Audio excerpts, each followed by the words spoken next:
Entre le lundi 19 et le samedi 24 février 2024, les enquêteurs de la police nationale et de la gendarmerie nationale ont effectué des perquisitions au siège de la mission EUCAP Sahel Niger, au quartier Plateau de Niamey et dans une villa précédemment occupée par des personnels français de la mission au quartier Tiangaré de Niamey. Le but de ces opérations a consisté à exploiter un renseignement faisant état de l'existence de caches d'armes dans les dits locaux. À l'issue de ces perquisitions, il a été découvert et saisi des armes, des munitions et divers équipements militaires ci-après.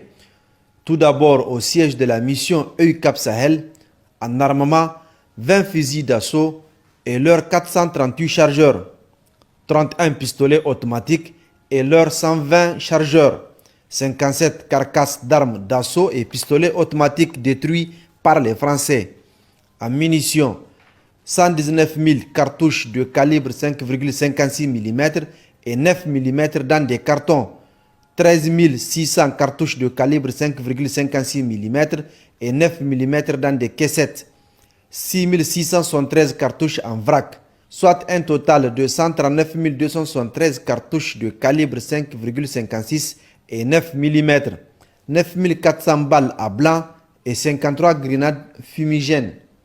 Concernant les matériels, équipements militaires et divers, 4 drones, 180 gilets pare-balles, 120 casques lourds, un appareil Tourea, 14 radios VHF Motorola, 4 ordinateurs et un petit serveur détruit par les Français, 56 lunettes de visée, 2 paires de jumelles, 2 boucliers par balle, 4 béliers, 7 filets de camouflage. Il a été constaté aussi dans leur parc auto la présence de 5 véhicules neufs Toyota Pick-up sans immatriculation, 16 motos neuves dont 6 de marque Royale montées et 10 de marque Amazon traditionnellement utilisées par les groupes armés terroristes. Au niveau de la villa Tiangaré, qui se trouve à environ 6 km du siège EUCAP Sahel, le résultat est le suivant.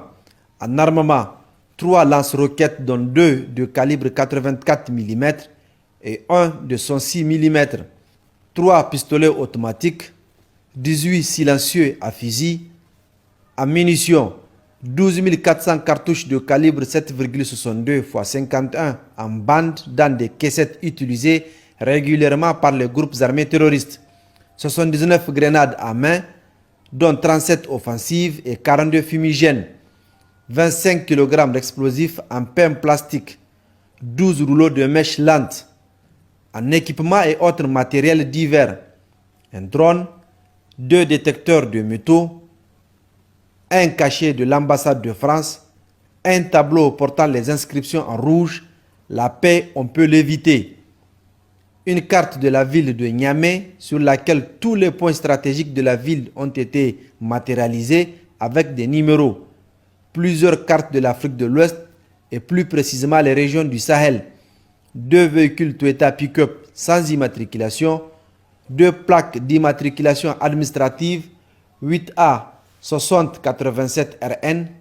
Dans cette villa Tiangaré, nous avons constaté l'existence d'un grand serveur de données installé dans le bâtiment.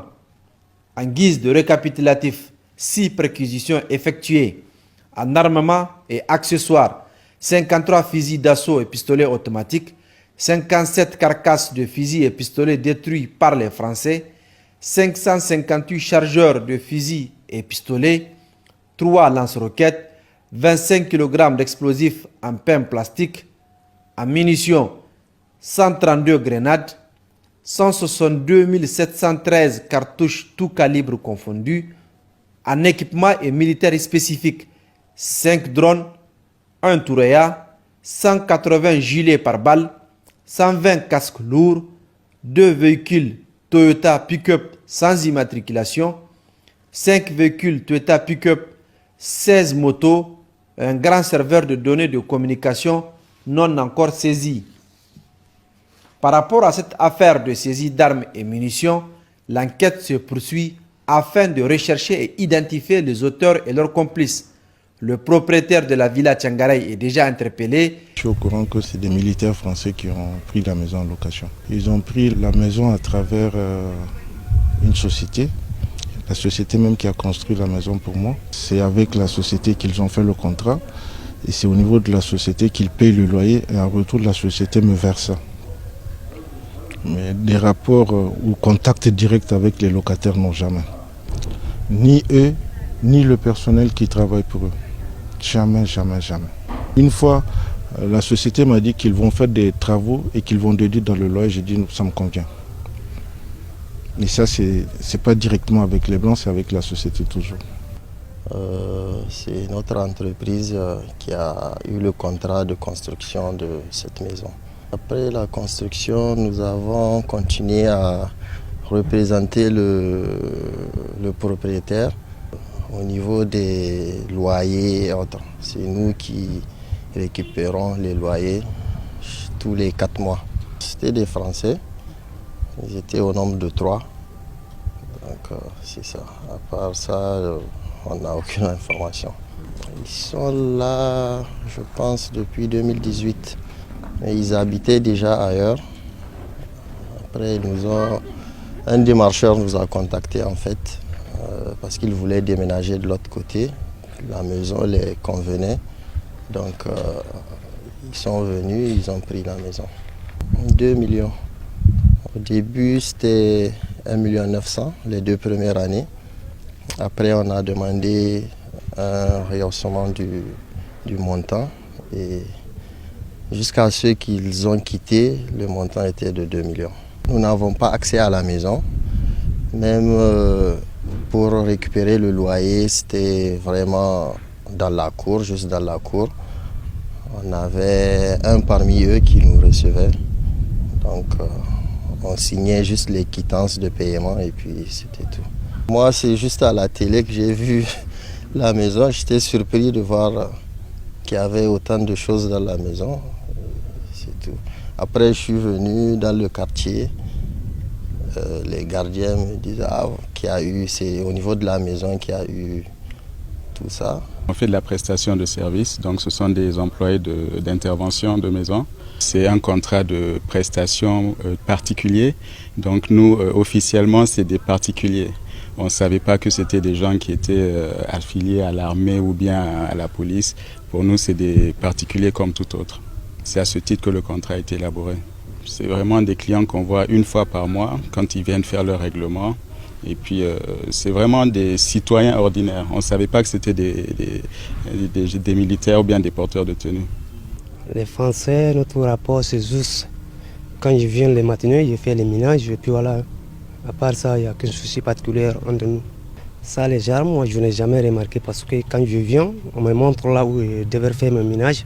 Quand je fais les ménages, c'est fini, je descends. Les chambres, je rentre que 5 chambres, en haut, en bas. Mais toutes les choses, quand je rentre, je trouve qu'ils ont couvert ça.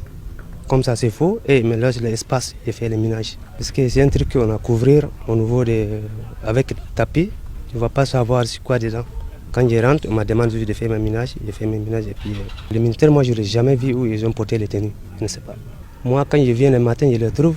À l'air sortant, je n'ai jamais vu où ils ont sorti avec les armes. Un appel est lancé à la population pour apporter sa contribution, notamment en dénonçant tout individu ou local suspect. Pour tout renseignement, contactez les numéros 4040 des forces armées nigériennes FAN et le 8383 de la police nationale.